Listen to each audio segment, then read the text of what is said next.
Happy Holi everyone. Holi is a festival that symbolizes the victory of good over bad.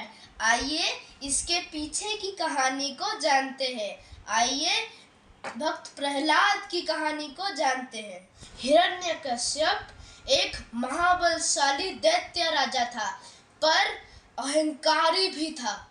वह चाहता था सभी उसकी पूजा करें, परंतु उसका पुत्र प्रहलाद श्री विष्णु का भक्त था। यह बात हिरण्यकश्यप को बिल्कुल भी पसंद नहीं थी। उसने कई बार उसके पुत्र को दंड देने का प्रयास किया, पर विफल हुआ।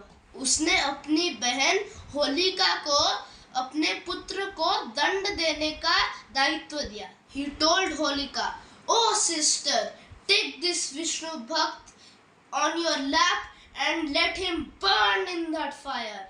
होलिका के पास ऐसा कवच था जिससे उसे आग नहीं लग सकती थी। होलिका ने प्रहलाद को अपनी गोद पे बिठाकर अग्नि में प्रवेश कर दिया।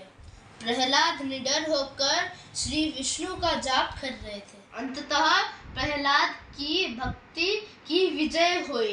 कवच प्रहलाद पर आ गया और होलिका जलकर भस्म हो गई।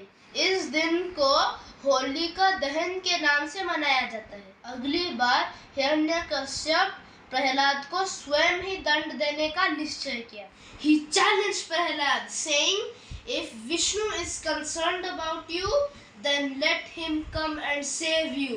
हिरण्यकश्यप को एक वरदान प्राप्त था कि उसे न कोई मनुष्य मार सकता है, न पशु, न दिन में न रात में, न अस्त्र से न शस्त्र से, न घर के अंदर न घर के बाहर, न आकाश में न धरती में मारा जा सकता है।